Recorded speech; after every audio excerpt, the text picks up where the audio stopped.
نو دغه ډله ګمراه ډله دی چې کوم وایي چې جادو بلکل اثر نه کوي او داسې وهم دی ځکه چې قرآن او حدیث د صریح نصوصونه د ثابت دي چې جادو اثر کوي هلته هغوی بیا دا وایي تاسو خو مشرکان شوئ څنګه موږ مشرکان شو وایي چې جادو هم اثر کوي په بدن باندې نو بیا جادو خو دې شریک کو د الله سره نو جواب د هغې دا دی چې الله په سوره بقره کې دا خبره بیان کړې ده دوی نقصان نشي ورکولی چاته الا باذن الله الله وی مگر په اجازت د الله نو چې کله د جادوګر جادو اثر وکړو نو دا به په حکم د الله سره او چې الله یې ونه غواړي نو بیا جادو اثر نه کوي نو دا خو موږ مشرکان نه شو د دې داسې مثال دی لکه پخوا په عربو کې دا خبره مشهوره وه چې دا بیماری د یو نه بل ته لګي بیا شریعت ته دې خبرې نفي وکړه لا عدوه خو پیغمبر صلی الله علیه وسلم یو حدیث کې دا هم وایي چې د یو بیمار نه داسې تښته لکه ته چې له زمري نه تښتې نو دې حدیثونو کې به څنګه مونږ بیا یووالی راولو دا خو د یو بل سره په ظاهره کې ټکره وخوري نو جواب دا دی چې د جاهلیت والو دا عقیده و چې د بیماری په خپل زور باندې بل ته اوړي شریعت د دې خبرې نفي وکړه چې نه بیماری په خپل زور سره نه اوړي بیماری بل ته لګي خو د الله په حکم سره او چې الله ونه غواړي بیماری د یو نه بل ته نه لګي داسې ډېرې بیماریانې دي چې هغه د یو انسان نه بل ته نه لګي بعض هغې دي چې لګي خو هغه هم ټولو ته نه لګي کوم چې الله ووړي هغه بیماري بل ته ولګي نو بیماري د ځان نه خو نه وړي په اجازت د الله سره دغه شان جادو د ځان نه څه اثر نشي کولی په بدن کې مګر په اجازت د الله سره بعض دا دي چې بلکل تی منکر دي دا په غلطې دي بعض هغه دي چې دا خبره مني چې یو جادو شتي او دا اثر کوي د الله په حکم سره هغوی هم به یو قسمه زیاتی کړی خصوصا زموږ د پښتنو هغه زیاتی به دا کړی دی چې معمولي په سر یې دړلی شي په ده باندې چا کوړي کړي دي که کاروبار یې لږ اوس کاروبار دی نو کاروبار خو ټول یو شان نه کله به ډېرې ګټي کله به لږې ګټي نو چې کله لږ کاروبار وشي په ده باندې چا څه کړي دي که خپې خویږي یو دغه پلانې راغلي هغې به څه کړي دومره ګپ ټیم جوړول نه دی پکار دا خو ژوند دی کله به ته بیمارېږي کله به دې کار ښیي کله به بدي کله به راولیږي کله به څه کي کله به څه کېږي نو ته به په هر ځای کې دا څه چې په ما باندې چا کوډې او منترې کړي او زیاتی شو صحیح ده شتي خو دې حد کې نه چې ته هره خبره دا وایې چې دا خو انسان نه بیمار جوړ کړي ما پسې ډېر راځي دا بیماران د وسواسیان د وهمیان بس دا چا څه کړي موږ ته ویل که نه ته روغ سړی روغ رمټ سړی نه نه نه چا څه کړي ولې څه دلیل دی په تا باندې چا څه کړي بس دا سر راباندې وي دروند شي او څوک وي کار مې مخکې ښه اوس ښه نه دی دا به د تقدیر مسلې دي نو اوس به الله رزق تا لپاره پراخه نه وي لیکلی دې درجې کې بیا خبره دې درجې ته هم راوستنې دي په کار چې هره خبره او جادو شوې ده هره خبره او جادو شوې په الله باندې مضبوط ایمان او یقین هم په کار دی چې الله زموږ حفاظت کوي هم کیدی شي خو دا موږ وایو چې هغه افراط او تفریط ښکار شوي وو موږ که یې منو یو به یې داسې منو او چې یا بل طرف ته ترې منکر شي بلکل نه موږ وایو جادو شتي اثر کوي د الله په اجازت سره او چې الله اجازت ونه کړي اثر نه کوي او هر خبره ته چې جادو په نظر نه ګورو چې بس په ما څه چل شوی دا به جادو یو پیر دلته یو دمګر ورته کېو دا دمګري دا قیسې موسیې خلکو زړونو ته ډېر ورأچي نو هغه یو ملګری پسې تللی زه ورسره هم تللی وم د هغه سره لګیا ووایي تا ته دا مسله ده او تا ته دا بیماري ده او دا ده او دا ده نو بیا ما هغه ته ویل ما ته یوه مسله ده. څه مسله ده؟ ما کله نه کله چې د درس ټیم شي بس زما دا بدن داسې په ما دروند شي او سستي را پکې راشي. نو ما چې دې به ګوره څه وایي یا هغه زما د تندی داسې ونیو په دوو ګوتو کې او زور یې پرې کړم. نورو ته به ګوره څه وي څه نه دي خو عوام دی خو نه پوهېږي. خو ما باندې چې لګیو نو ایتونه یې ویو په زور زور یې ما ته اورولم. چې که ایتونه نه وي بیا ورته تپوس کوم ته څه وی پټ پټ خو یې نه شي ویلی. او لګیا دی لس منټونه زیات وشو. ما بس که نور چې بس یې کړو وی په دې ځي د اوس بوج دي که نه نو ما خود به بوجي چې تا لس منټه ماله داسې زور باندې نیولی بوج به نه نه نه وی که نه دا شیخ صاحب وی دا زمونږ تجربې دي په دې ځي د اوس بوج دي ما یوشتي بل په تا چا څه کړي دي. ما په دې باندې چې نور دوکه کوه موږ الحمدلله په دې نشي دوکه کولی. تا خو زما سر لس منټې نیولی زه ستا د 2 منټې نیسم را دې خو یې که او که په دې بیا بوج نه و دغه ځي دړ نه کوو بیا زما نوم بدله که. دا عوام به دې قصو دوکه کړي په سر به له داسې لاس یخودی کله ورته داسې وي نیغ دې دیوال ته ګوره په یو ځای چې سړی یو ځي ته ګوري نو دا سترګې پرې تورې شي او کله یې مخې ته داسې لکه داسې څه شی چې الوځي داسې هلکه هلکه یې مخې ته د سترګو مخې ته راشي نو دی به داسې ګوري لس منټه بیا ورته وایي ها سترګې خو د باندې تورې نه شوې هغه یې تورې شوې په تا چا څه کړي دي. دا خو د انسان طبیعت دی. کله ورته څه وایي هغه یو ما لیدلی هغه داسې دا قلم را وباسي او دې مخامخ سړي ته وایي د دې قلم دې منځ ته ګوره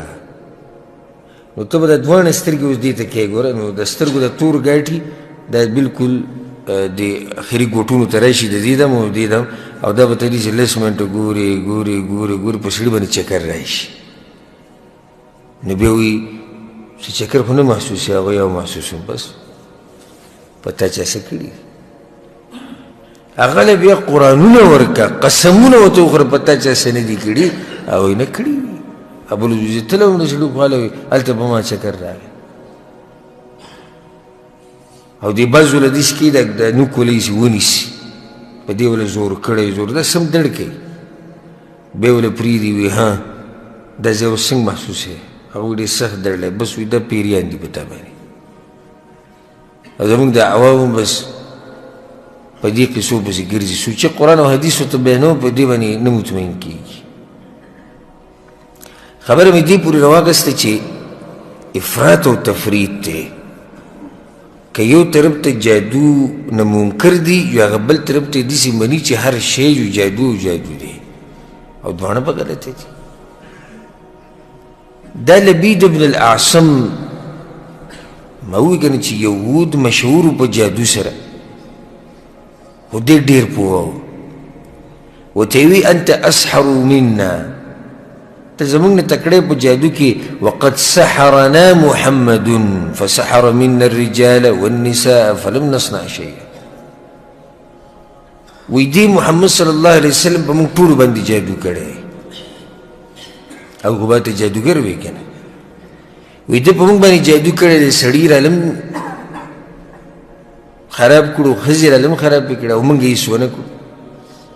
وانت ترى اثره فينا وخلافه ديننا وتخيني چې د هغه د دعوت څومره تیز روان دی زموږ نه څومره یهودیان واوړېدو او زموږ د دین سره د هغه څومره دشمني ده ومن قتل منا واجله او څومره په موږ کې ووجل او څومره یې وشړل د دې مدینې نه نو داسې کار به وکړو نحن نجعل لك على ذلك جعلا موږ به تاله څه پیسې مقرر کړو چاندی به وکړو تاله به پیسې راټولې کړو خطه به کیسه على ان تسحره لنا سحرا ينکئه خو داسې جادو به پرې وکړي چې سم اثر پرې وکړي چې خراب پې کړي بلکل نو لبید ابن الاعصم بیا دې چل کړو چې منګز یې راوړه ویښته یې راوړو دا ویختې د دې منګزې نه تو کړو دې له غوټې ورکړې وتفل فيه تفلا او په دې کې به یې لاړې توکلې پوکې به یې کو په هر یو غوټه کې بیا یو کوی له ورغې روایت کې دی چې حتی جعله تحت رعوفة البئر په دې کوی کې دننه اکثر دسم کوي بعض خلک چې په کوی کې کته په دې ویښ کې یو غټ کاڼی پرېږدي او دا دې سره وتی بهر ته د دې لپاره پرېږدي که چېرته سبا له د کوی صفا کوي نو چې د صفا کوونکې په دغه کاڼي باندې او په دغه ځای نایسي او لاندې کوی صفا کوي نو دوی دغه ځای ته دا جادو ور واچو پیغمبر صلی الله علیه وسلم باندې دې جادو اثر کړی ښه زموږ په ملک کې د دې واقعې نه منکر ډېر دي حالانکه دا واقعه په صحیحینو کې او دغه شان امام احمد بن حنبل رحمه الله راوړې ده نورو محدثینو راوړې وی دا موږ نه منو ولې نه منې لکه وی پیغمبر باندې څنګه جادو کیږي دا خو به تاسو د کافرانو خبره کوي چې ان تتبعون الا رجلا مسحورا کافرانو به مو په دې پیغمبر باندې چې جادو کړی تاسو مو چې به د جادو شی نو دیز کې یو څو خبرې یادې ساتئ اولنۍ خپل عقل به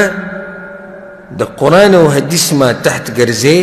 قرآن او حدیث به د عقل ما تحت کېنه دا قانون یاد ساته چې کوم ځای کې ته آیت راغی حدیث راغی او ستا عقل هغې ته نه رسي نو ته به په ایمان راوړې اگر که ستا عقل ورته نه رسي او که داسې موږ هر شی په عقل باندې چې کو بیا په ایمان راوړو نو ډېر دین به بیا پرېښوده غواړي خیال هم دی که نه او د مؤمنانو لوی شان اولنۍ صفت الله په سوره بقره کې ذکر کړی دی الذین یؤمنون بالغیب مؤمنان هغه دي چې په غیبو ایمان راوړي لکه مثال په قبر کې سوال جواب به یي به که نه به یي دا مړی به کښېنولی کېږي زموږ ایمان او یقین دی چې الله په دې باندې قادر دی خو عقل دې ته په سوچ کې ځي چې یاره په دې تنګ ځي کې به دی څنګه کښېني او دا به څه کېږي او دا به څنګه تپوسونه کېږي او دا خو موږ ډېر قبرونه کولو کړي دي او مړي په هغه د حالاتو کې پراته دي نو که دې ځکې ته عقل له ترجیح ورکړه نو ټول د هغه ایتونو او حدیثونو نه به منکر کېږي په کوم کې چې دا راغلي دي چې او د مړي نه سوال جواب کېږي ځکه چې ته عقل مخکې کړو یا داسې د قیامت احوال شو ناشنا ناشنا احوال دي چې سړی وایي دا به څنګه وي لکه کله چې پیغمبر صلی الله علیه وسلم ووایي چې ما یو ونه ولیده په جهنم کې د هغې څه نوم دی زقوم او دا ونه په منځ د جهنم کې ده مؤمنانو ایمان راو آمنا وصدقنا یا رسول الله زمونږ ته ایمان دی ویریدو چېرې دا څه ناشنا عذاب به چې دا خلک به په اور کې او دغه زهریله ونې نه به خوراک هم کوي مشرکانو عقل استعمال کو نو څه ووایي پیغمبر ته جدا کوي ونه به پکې دننه راخیږي نو دا خو دا څه خبره شوه په اور کې دننه چې ته ونه راختلې ده نو چې کله عقل استعمال کو نو منکر شو د الله د خبرې نه او د پیغمبر صلی الله علیه وسلم د خبرې نه زما تاسو ته نصیحت دی عقل د دین لاندې ساتئ دین به د عقل لاندې نه ساتئ ګورئ کوم ځای کې که ستا دا خبره د عقل د قرآن او حدیث سره موافق شو خو ډېره خبره او که موافق هم نه شو نو عقل به دیوال له رواچې او دین له به ترجیح ورکړې دې خلکو د کومو چې د دې واقعې نه انکار کړی و دا په صحیحینو کې روایت په سند یې هېڅ غبار نشتی په نورو محدثینو دا روایت راوړي دوی د دې صحیح سند والا حدیثونو نه انکار وکړو په دې دلیل چې عقل یې نه مني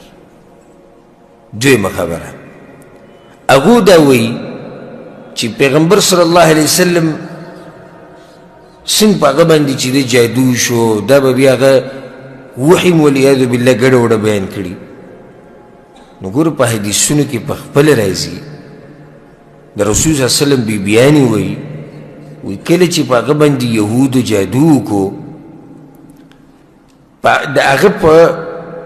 زړه اثر نه دی کړی د هغه په عقیده اثر نه دی کړی د هغه په عقل اثر نه دی کړی صرف دا دی چې د پیغمبر صلی الله علیه وسلم جسم کمزوری شو بیمار شو بل دا چې پیغمبر صلی الله علیه وسلم وی حتی یخیل الیه انه یفعل الشیء ولا یفعله ذهن کې به و چې دا کار ما کړی او هغه به کړی نه او یا به ذهن کې و چې ما نه دی کړی او هغه به کړی بس تقشن په خیال باندې ولا اثر کړی ها بله خبره که موږ داسې ووایو چې په پیغمبر باندې جادو شو او دې جادو د هغه په عقیده باندې اثر وکړو والعیاذ بالله نو الله بیا څنګه لی پاتې شوی الله خو بیا ویلی چې دا پیغمبر چې دا کوي مسلې بیانوي د جادو په دې حالاتو کې چې جادو پېښ شوی دا غلطي او رب العالمین خو ان الله لا یستحیي من الحق الله خو په حق کې حیا نه کوي ویلیم دي څو پیرې د پیغمبر صلی الله علیه وسلم ته کله چې تبوک د غزا نه راغی او تاسو وورئ هغه د سیرت په درسونو کې منافقان رالو عذرونه یې بیان کړو پیغمبر صلی الله علیه وسلم د هغوی عذرونه څه کړو قبول یې کړو الله آیتونه نازل کړو عفى الله عنك لما أذنت لهم الله دوی ته وبخي ولې ته دوی له اجازت ورکوه ګوره الله په دې خبره غلی پاتې نه شو نو که چېرته د پیغمبر صلی الله علیه وسلم والعیاذ بالله څنګه چې د ظالمان وایي چې د هغه په عقیده باندې اثر کړی دی او د هغه په زړه باندې اثر کړی دی او په عقل یې وله کړی بیا به الله غلی نه پاتې کېده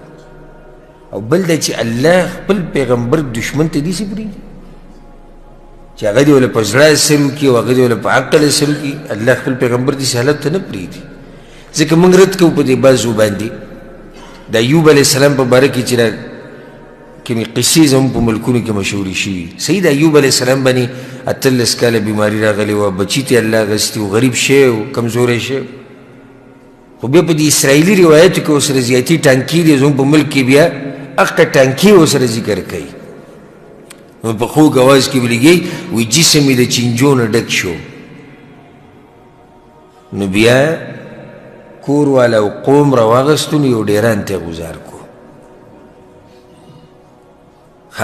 دا خبرې ټولې اوري ګورې ناس ورته جاړي خو یو په زړه کې دا سوچ نه راځي چې دا کیدی شي چې الله خپل پیغمبر دې درجې ته راورسوي چې هغه دې په ډیران کې پروت وي نشي کېدی او لباس پکې دا وي یو چینجی د هغه د بدن نه کته ولید وي هغه بیا راواغستو چا ورته وایي چې دا خو ته بیا راواغستو وایي د ده دلته رزق دی د ده وي دلته رزق دی او زه د ده رزق بندول نه غواړم پرېږدي زما په دې بدن لګیا داسې خبرې دي نه یې سرشتي نه یې خپېشتي او بل الله خپل پیغمبران دې درجې ته پرېږدي پیغمبران خاص خلک دي د الله ها صحیح د سختې پرې راځي مصیبتونه پرې راځي خو الله یې ذلیله کوي نه سخت راتله مصیبت راتله دا جدا مسله ده یو سړي ذلیله کېده دا جدا مسله ده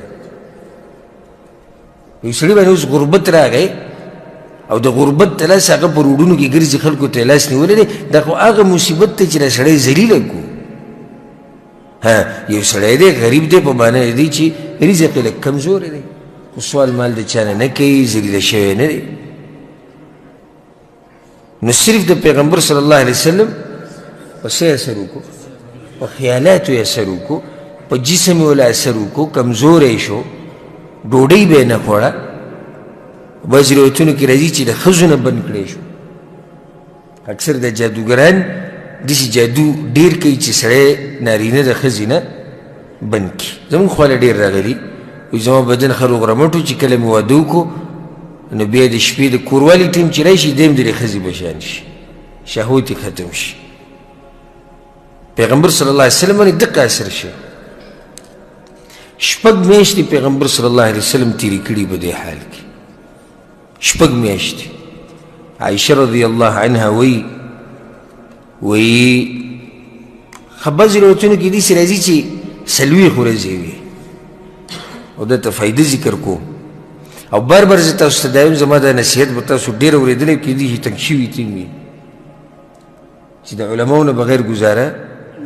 نه کېږي. اوس ته یو حدیث واورې به کېدای چې شپږ میاشتې پیغمبر صلی الله علیه وسلم په دې حال او په دې بل کې څو راغلي دي څلوېښت ورځې دا خو ټکراو دي. نو کېدای شي که ته علماو ته واپس کېږي نه کېدای شي وروسته دې هر څه نه منکر شي چېرې دا داسې خبرې دا خو ټکراو پکې راشي. خو چې کله ته د علماو سره کښېنې نو هغوی به تا ته داسې ووایي چې دا دواړه حدیثونه صحیح دي د شپږو میاشتو ولم صحیح دی څلوېښت ورځو ولم صحیح دی. نو دا څه مطلب شو؟ مطلب یې دا شو چې پیغمبر صلی الله علیه وسلم باندې مکمل جادو چې پې شوی دی نو هغه وخت هغه فتره هغه شپږ میاشتې وه خو دا څلوېښت ورځې په اخره کې په پیغمبر صلی الله علیه وسلم باندې اثر ډېر کړی دی هغه یې ډېر بیمار کړی و. نو کوم راوي چې څلوېښت ورځې ذکر کړي دي هغه ورځو ته کتلي په کومو کې چې ډېر بیمار کړی و. کوم چې شپږ میاشتې ذکر کړي دي هغه ابتدا د جادو چې شوی دی د اخره پورې ټولې ذکر کړي دي. نو دواړه حدیثونه څه شو راجمع شو. عائشة رضي الله عنها وحتى إذا كان ذات يوم أو ذات ليلة عندي پیغمبر صلی الله علیه وسلم یو شپه زما سره و زما په نمبر کې دعا الله ثم دعا ثم دعا دعاګانې وغوښتې بیا یې وغوښتې بیا یې وغوښتې چې یا الله زما نه دا جادو څه که دا اثرات زما نه ختم که یا الله. نو بیا عایشې ته وی عایشه اشعرت ان الله افتاني فيما استفتيته فيه وی عایشې ما چې د الله نه کومې خبرې تپوس کړه والله ما له هغې جواب راکړو. څنګه؟ اتاني رجلان دوه کسان د پیغمبر صلی الله علیه وسلم خوا ته راغلي وو او د دوه څوک ملایکو جبریل او میکایل. فقعد احدهما عند رأسي والآخر عند رجلي دا یو د پیغمبر صلی الله علیه وسلم د سر سره کېناست او بل د خپو سره. نو دا یو دی بل طریقه دی. اوس د پیغمبر صلی الله علیه وسلم ته دا طریقه ښیي الله خو دوی په خپل منځ کې خبرې کوي جبریل او میکایل په خپل منځ کې لګیا دي. نو دا یو دی بل ته وایي ما وجع الرجل په روایت کې راځي ما باله دې سړي له څه چل دی څه بیماري ده. نه بل ورله جواب ورکړو مطبوب. مطبوب معنی مسحور په ده باندې چا جادو کړی. نو بیا ورته دا بل وایي من طبه چا په ده باندې جادو کړی دی. بل ورته وایي لبید بن الاعصم. دا اوس پیغمبر صلی الله علیه وسلم ته دا خبرې کوي وی فی ای شیء فی مشت و مشاطه ویښته دي او منګز ده او دا خبره ورته ټوله ذکر کړه. و این هو دا بل ورته وایي نو دا جادو دی کوم ځای کې پسې شي چې جادو کړی دی دا ویښته دا منګز د هر څه کوم ځای کې پراته دي. وی فی بئر ذروان په کوي کې دا سامان پروت دی چې هغې ته څه ویله کېږي بئر ذروان. د دې کوي نوم دی ذروان. اصل کې د دې کوي نوم دی بئر ذي اروان خو د ډېر استعمال د لاسه خبره څه کړه اسانه کړه نو هغه حمزه ومزې ته لرې کړو ذروان شو. نور دی دا ذي اروان. لکه زموږ پښتانه هم داسې بعض ټکي داسې چې هغه ډېر استعمال سره ته نور څه جوړ کړي نو ټکی به یو شاني او واړه یې بل څه ته. لکه تاسو ته مثالونه څه معلوم دي. اوس یو سړی دی محمد نوم یې دی محمد علي نو دوی ورته محمد علي وایي بیا بلکې دا محمد علي خدای به هم محمد علي ورته هم وایي او مندلي ورته هم وایي. دا ټکی یې یو شان بیا د ډېر استعمال سره هغه ټکی د هغې نه بل څه جوړ شي. په عربو دا عادت دی چې اکثر د دې ټکو نه چې کوم ډېر استعمالېږي د دې نه دا حمزه ختموي نو دا ډېر ګران دی بئر ذي اروان نو بس هغه حمزې ته ختمه کړه یو هغه شو ذروان. د دې کوی نوم ذروان دی. پیغمبر صلی الله علیه وسلم چې دا خبرې واورېدې لاړ په کوی پسې او ځان سره یې ملګري بوت. د حديث عبد الله بن عباس رضي الله عنهما كرازي بعث النبي صلى الله عليه وسلم إلى علي وعمار. پیغمبر صلی اللہ علیہ وسلم اول دی کوی للاړ او بیا علی رضی اللہ عنہ پسې یو کس ولېږه او په عمار پسې ورته وی چې تاسو ما کوی خواله راشئ. ډېر خلک یې نه وبولي. فشاهدها هغه دغه یې ولیدو جادو چې کوم کړی لبید ابن العصم خبیث هغه پیغمبر صلی الله علیه وسلم ولیدو. راغی بیا پیغمبر صلی الله علیه وسلم په عایشه رضی الله عنها پسې وی عائشه هذه البئر التي أريتها وما كوي ولدو كم ما تقويش كأن ماءها نقاعة الحناء دا كوي وبدي سوي لك وبوت جسرين كريزة ورواتي دي سرنكي وبوي وكأن نخلها رؤوس الشياطين وغباق كده وني دي سوي لك دي الشيطانان سرونا. عائشة رضي الله عنها وتقولي يا رسول الله أفلا استخرجته ويا رسول الله هغه به دې راویستی وی د خلکو ته به دې ښوولی وی او د خلکو به لیدلی وی نو هغه ورته قد عافاني الله اسم زه ښه کړی یم فکرهت ان اثیر على الناس فيه شرا نو ما چې دا شر په خلکو کې خور نشي د هغې دلاسې پیغمبر صلی الله علیه وسلم امر وکړو هغه په بل ځای کې ښخ کړو خو خلکو ته داسې راښکاره نه کړو او نه لبید ابن الاعصم له چې دی سزا ورکړه. وجه د دې څه دی چې پیغمبر صلی الله علیه وسلم سزا ورنه کړه علماو ذکر کړې ده. یو خو پیغمبر صلی الله علیه وسلم به د ځان دپاره د چا نه بدل نه اخېستو دا د هغه طریقه وه د الله دپاره به بدل اخېستو د دین دپاره به اخېستو خو د ځان دپاره به بدل نه اخېستو.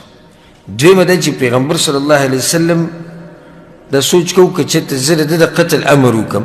نو د مسلمانانو په منځ کې به فتنه جوړه شي ځکه چې هلته دا قبیله د بعضو انصارو سره ملګرې ده نو بیا به هغه قبیله را ګرم شي سره به ورسره انصار را ګرم شي دې طرف ته به نور را ګرم شي هلته به مهاجرین را ګرم شي نو په منځ کې به څه جوړ شي یو فتنه به جوړه شي شر به جوړ شي لکه څنګه چې پیغمبر صلی الله علیه وسلم منافقان پرېښودي لکه عبدالله بن ابی او نور منافقان وجلي نه دي د دې یېرې نه نه دي وجلي چې فتنه جوړه نه شي دغه شان ده پیغمبر صلی الله علیه وسلم پرېښود. حدیث کې دا راځي چې امام احمد بن حنبل رحمه الله حدیث راوړی عقبه بن عامر چې انزلت علی سورتان الله دو سورتونه ما ته رالیږلي دي فتعوذوا بهن دا سورتونه وایي په الله پورې پناه نیسئ او پیغمبر صلی الله علیه وسلم وایي د دې په شان سورتونه نشته. کم کم دي؟ سورة الفلق او سورة الناس. یو حدیث کې داسې راځي د زید بن ارقم رضی الله عنه چې کله پیغمبر صلی الله علیه وسلم باندې جادو شو یو یهودي پې جادو کړی یهودي ورته په دې وایي دا په خپله ګوره یهودي نه و دا لبید ابن الاعصم دا په خپله یهودي نه و دا خو منافق و خو دی د یهودو ملګری و نو ځکه یې نسبت هغه ته کېږي نو څه ورته ویلی کېږي اليهودي. فأتاه جبريل صلوات الله عليه بالمعوذتين نو جبريل عليه السلام راغي او د دوه سورتونه ورته وښووي الله وایي چې دا سورتونه ډېر وایه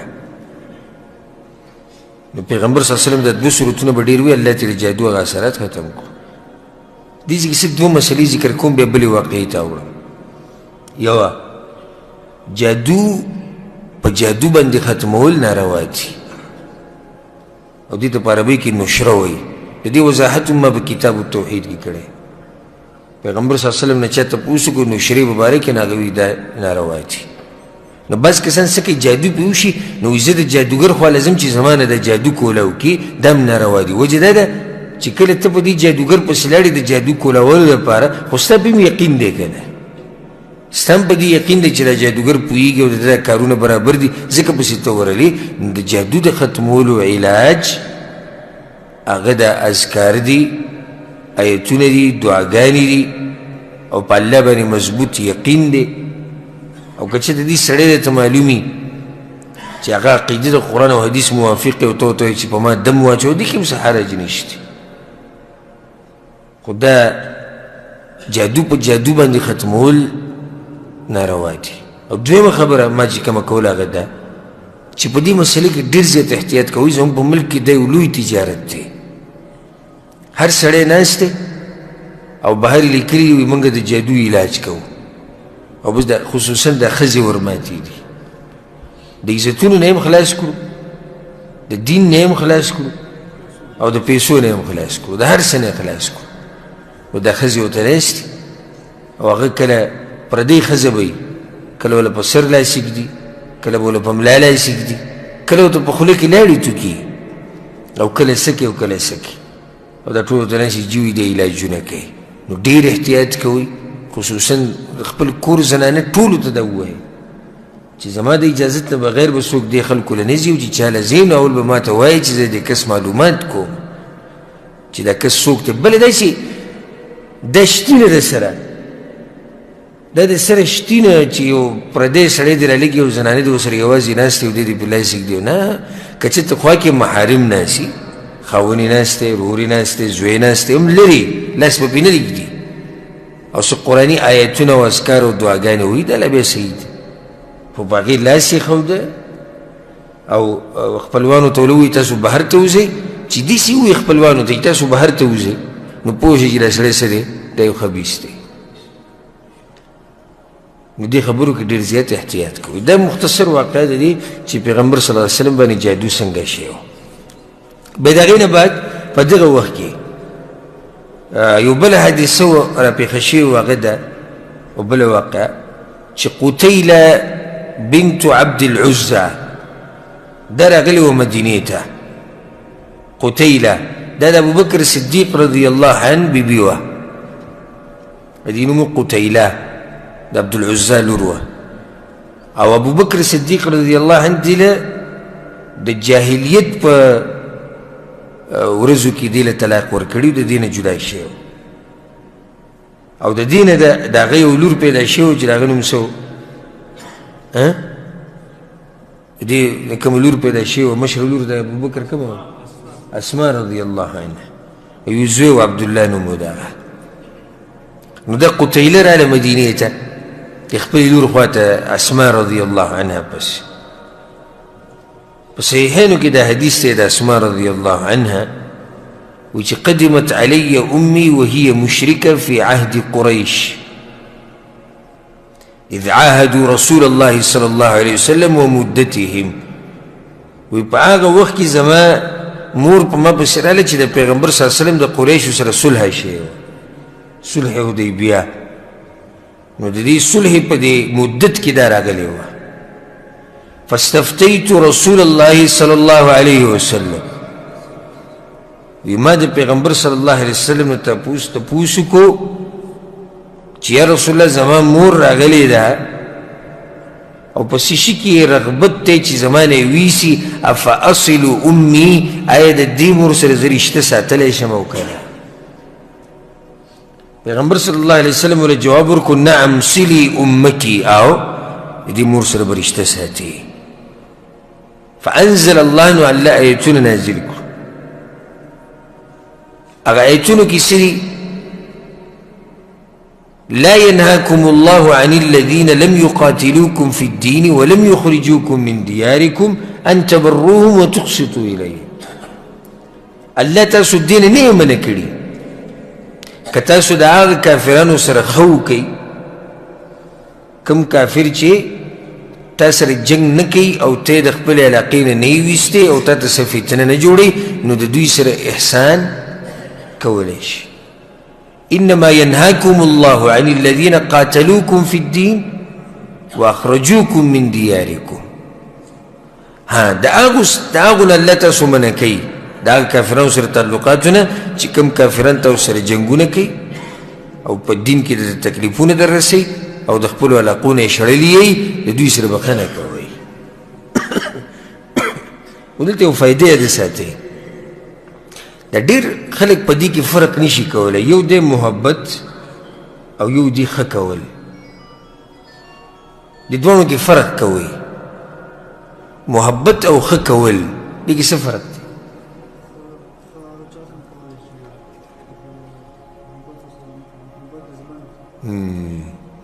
دی جواب دی که د موبایل بندولو چل نه درځي وروره موږ به یې دله بند کړو اسو امپیر دی محبت او ښه کول محبت د زړه مسله ده لازم نه ده چې ته به د چا سره احسان کې ښه به کې نو ستا به د هغه سره صحیح محبت وي لازم ده نه مثال به دې درکړم هغه بني اسرائیلو کې یو ښځه وه زناکاره الله بخلي وه د څه د لاسه سپي له اوبه ورکړې سپي سره یې ښه کړي نو زموږ دا وایي چې دې د سپي سره محبت و محبت خو یې نه و ښه یې ورسره وکړو داسې د یو کافر سره ښه کول چې هغه حربي کافر نه وي د هغه سره ښه کول د هغه سره احسان کول د دې مطلب دا نه شو چې د دې کافر سره سره محبت دی دی واقعي کې یو څو مسلې اولنۍ که بچه مسلمانی او مور پلار کافری بیا هم په دې بچي باندې لازم دي چې په مور پلار به خرچه کوي اگر که دینونه او مذهبونه یې صحیح جدا دین او مذهب جدا دی خو بیا هم په بچي لازم دي چې په مور پلار به خرچه کوي پاتې لا ده چې مسلمانی پلارم او زویم او بیا به هم خرچه نه کوي او څومره خرچه چې یو انسان په مور پلار باندې کوي دومره الله سبحانه وتعالی د هغه په ژوند کې برکت اچوي د هغه په مال کې برکت اچوي تاسو که چېرته د خرچو یو لیست جوړوئ یا یو خبر هم ذهن کې ساتلي نو ټول نه اول نمبر د چا ساتئ مور او پلار چې زه به هغوی له خرچه ورکوم او دا ته احسان مه ګڼه په مور پلار باندې بلکې دا د هغوی یو حق دی په تا باندې چې ته به لازم خرچه ورکوې او ته چې وړوکی وي او په تا باندې هغوی خرچې کړي نو هغوی سه احسان خو نه وګڼلی او نه یې په تا باطلې وي په تا یې باطلې هم نه وي چې ما دا وکړو ما دا وکړو خو دا بس بې ادبه او بدتمیزه چې د پلار مور سره خبرې کوي نو هغوی ته وي تاسو له مې دا وکړو په تا مې دومره خرچه وکړو او بل اوس مې دومره راولېږي چېرته تا ته یې داسې ویلي ته چې وړوکی وي څومره خرچې په تا باندې کړي ده د دغه وخته پورې رارسېده بلکې د اوسه پورې ډېر په کومه ځمکه چې نسره ځمکه د چا ده د پلار ده کوم کور چې دی هغه پلار جوړ کړی دی جایداد د پلار نه پاتې شوی او دی به په دې کې هم بدماشي کوي دا بدتمیزه او دا بې ادبه او پلار ته به وایي ما په تا باندې خرچه وکړه او مور ته به وایي ما په تا باندې خرچه وکړه په بچي باندې خرچه د مور پلار څه ده لازم ده چې کله دا بچی بالغ شي او زورور شي او مور پلار بوډاګان شي نو دی به د دې مور پلار خیال ساتي او دا به پکې نه وي چې تا څه ولېږه یو ورور دی بل ته ټلیفون کوي تا وله څه ولېږلي وي هغوی ما خو لېږلي وو 200 روپۍ مې لېږلي وي دی ورته ټلیفون کوي او بل در لېږلي دي که نه یا دی تقسیم کړي دا مور پلار دا مور پلار یې تقسیم کړي دا یو چې 200 روپۍ ولېږي دا بل به یې نه لېږي او دا چېرته تا داسې کړي دي چې داسې ووایي چې زما ورور پیسې لېږلي زه دې پهله دې ښځې له خرچه نه لېږم یا زه دې بچو له خرچه نه لېږم چېرته به داسې نه وي او چې د مور پلار مسله راشي بیا موږ دا خبرې کوو رور لېږلي دي او تره لېږلي دي او پلاني لېږلي دي دا قیسې به نه کوې په ته حق دی حق نه ختمېدونکی حق نه ختمېدونکی څنګه دوه خبرې یادې ساتي اولنۍ په عبدالله بن عمر رضی الله عنهما پسې یو کس راغی ورته یې وی ما خپله مور د یمن نه راوستې ده حج له مې راوستې ده او په شا کړې مو لکه حج په دې دوران کې بیا هغه مدینې ته ده پخوا خو د سفرونه ډېر ګران وي چې څوک به مکې ته لاړ بیا به پکې چېرته ته مدینې ته به پکې هم بیا لاړو نو وی ما حج له هغه راوستې ده د یمن نه او د یمن نه مې په شا کړې وه او ټول حج مې په دقه شانو کو په شا کړې وه اوس د مدینې ته مې راوستې ده او بیا به د دې ځای نه هم په شا وړمه نو ما یې حق ادا کړو که نه وی نه تا حق ادا نه کړو دا ماشوم چې وي ته چې وي د هغې په دې خېټه کې وي او ته چې به معمولي وړقېدې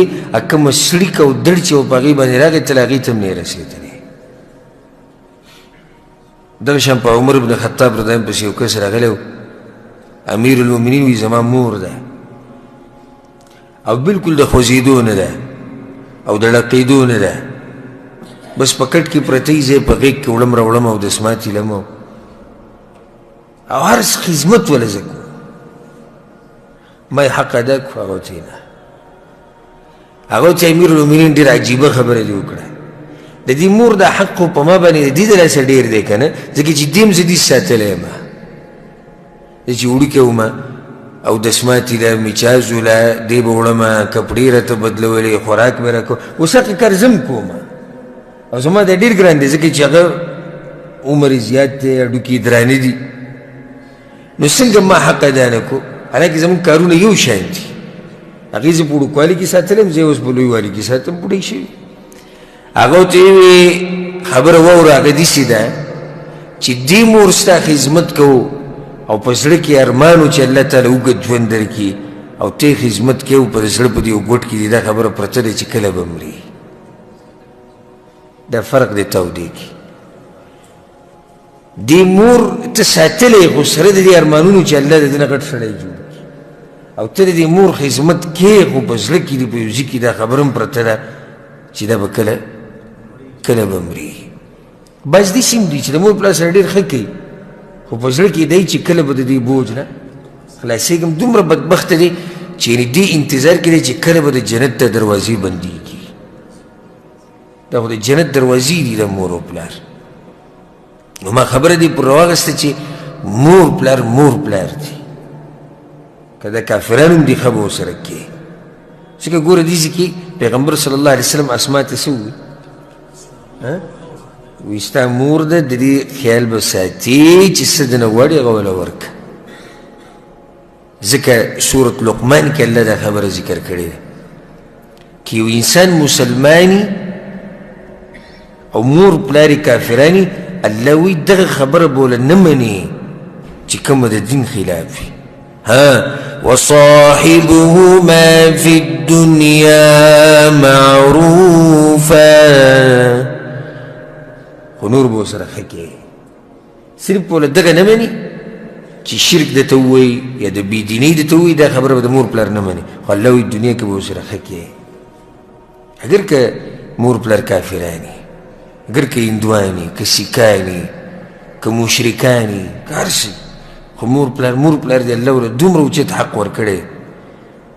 دویمه خبره دا واوره، یو خو دا دی نه ختمېدونکی حق. دویم، یو سړی د مور پلار یې مړه شو خوشحاله دی. ولې خوشحاله دی؟ زه حق نه خلاص شو، مزید څه په مخه پیسې راولېږو، بیماري مو نظر مې نه لګي، ټوخې را باندې لګېدلي دي، سینه مې خرابه ده، ګردې مې خرابې دي، یخ کېږي، د وسلې نو ډبی راولېږو، بس دې نه تنګ شوي دي. خوشحاله دی، حق ختم شو. نه ما چې وایي که نه ختمېدونکی حق. پیغمبر صلی الله علیه وسلم پسې یو کس راغی، یا رسول الله زما پلار مړ دی، په ما یې څه حق پاتې دی؟ مړ دی، په خاورو کې یو سړی پروت دی، په ما یې څه حق پاتې دی؟ پیغمبر صلی الله علیه وسلم ورته وایي هغه تعجب وکړو، یا رسول الله اوس هم حق پاتې دی؟ وایي څه حق دی؟ وایي د ملګرو سره به یې ښه کوې، د پلار د ملګرو به اوس خیال ساتي، د مور د ملګرو به خیال ساتي چې مور د کومو زنانو سره راشه درشه کول، ته هم د هغوی خیال ساتي. او دویم،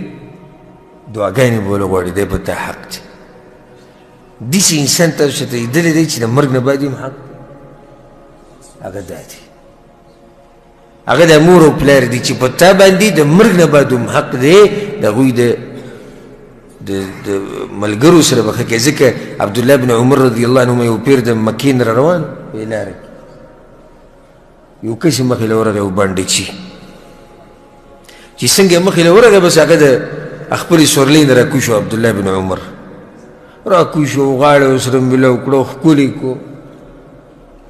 او بیا خپل پټکی راواغوستو، هغه ته یې په سر کې خلکو ډېر تعجب وکړو دا پټکې ګوره د ډېر د عزت شی دی نو هغه خپل پټکې راوساته کې هغه ملګرو ته وي عبدالله ته د دې سړي سره څه ډېر دغه دې وکړو پټکې دې م ورکړو وایي دا زما د پلار ملګری و دی ما د هغه سره لیدلی و دی ما یو څو ځایونو کې د عمر بن خطاب سره لیدلی و نو ځکه ما چې پلار دی د هغه حق په ما باندې اوس هم پاتې دی نو دا د هغه ملګری دی ما یې ځکه عزت وکړو ما یې ځکه اکرام وکړو داسې حق دی چې ته به بیا د هغوی د ملګرو سره او د هغوی د خپلوانو سره به ښه کوې نو چې د ملګرو سره ښه کوې خپلوانو سره خو بیا ډېره خبره متاکده شو لکه اوس پلار دی مړ شو ورور شتي یا مور شتي یا پلار دی یا خور ده یا ښځه ده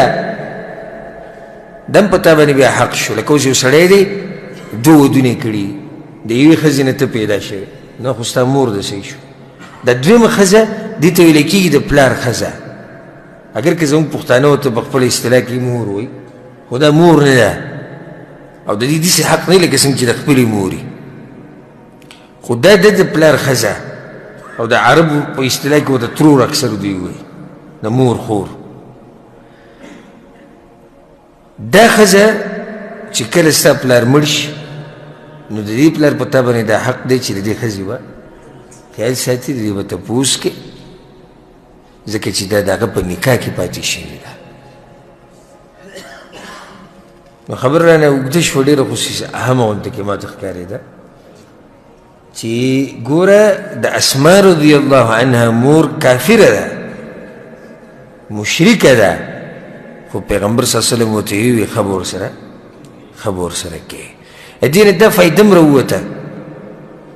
چې د خپلوانو د زیارت دپاره سفر کول پکار دي په دې ګزاره نه کېږي چې خپلولي به ساتو نه به زه ستا خواله درځم او نه به ته زما خواله راځي نن سبا د خپلولیانې نقلي دي چاینه واله دي ځان پې څوک نه ستړی کوي که مخې له رالی جو په خیر رالی او که رانلی یو او په سعودي عرب کې خو بس لنډه خبره موږ څه نیولې ده دا ملک د مزدورۍ دی د دغه هم خادی نه دی نه ته به خپل ولیانې ساتي او دا راته ووایم ډېر خلک ما پسې راځي دا مسله ما ته وایي دا مال مې تنګ دی چې الله یې پراخه کړي د دې به وایي څه وظیفه نه یو غټه وظیفه درته نن ښیم غټه وظیفه او خوشحاله په دې شي چې دا وظیفه زما نه ده چې زه یې ښیم زما د جیب نه زه بیانوم دا وظیفه پیغمبر صلی الله علیه وسلم بیان کړی ده من احب ان یبسط له فی رزقه پیغمبر صلی الله علیه وسلم وایي که څوک دا غواړي چې د هغه رزق دې پراخه شي او د ده عمر دې برکتي شي اوږد شي او موږ دا دواړه غواړو تاسو یې کوم سره ډېرې پیسې نه غواړي شتي پکې دي ځوان هر یو په دې تمه دی چې په ما راوورېدی د اسمان نه او موږ کې هر یو دام غواړي چې عمر مې اوږد وي او برکتي عمر مې وي د دواړه خبرې موږ غواړو پیغمبر صلی الله علیه وسلم وایي نو طریقه یې زده کړه فلیصل رحمه د خپلوانو سره خپلولي ساته رزق به دې پراخه شي ژوند به دې برکتي شي اوږد به شي دا نسخه دې ته وایي محمدي نسخه او دا نبوي نسخه دا هغه نسخې نه دي هغه وظیفه نه ده کوم چې د مولۍ نه سره ځان نه ورکوي اوس ګوره مور ده او چې رشته ساتي د لور سره د کوم ځای نه راغله د مکې نه راغلي د لور لیدو له د مکې نه راغله د لور لیدو له د مور په بچو ګوره څومره مینه وي د هغه ځای نه زره روانه لور لیدو له نو په دې رشتو پاللو کې به سختي م تېری په تیاره باندې رښتینې مګر الله موږ ته دومره اسانه کړي دي ګوره اوس دا که چېرته موبایل وی یو د اسما د مور به ټلیفون کړی په موبایل باندې چې ته څنګه نه یا جاز کې به ناسته وي چې 1 ګنټه سفر دی او یا دا نوي ریل ګاډي چې راوتي په کې 1 ګنټه سفر دی راغلی به خو د هغه نه موبایل او نه نور څه د هغه ځینې غریبه ناسته ده او څو شپې سفر او موږ ته الله دومره اسانه کړې ده موږ بیا هم رښتې نه ساتو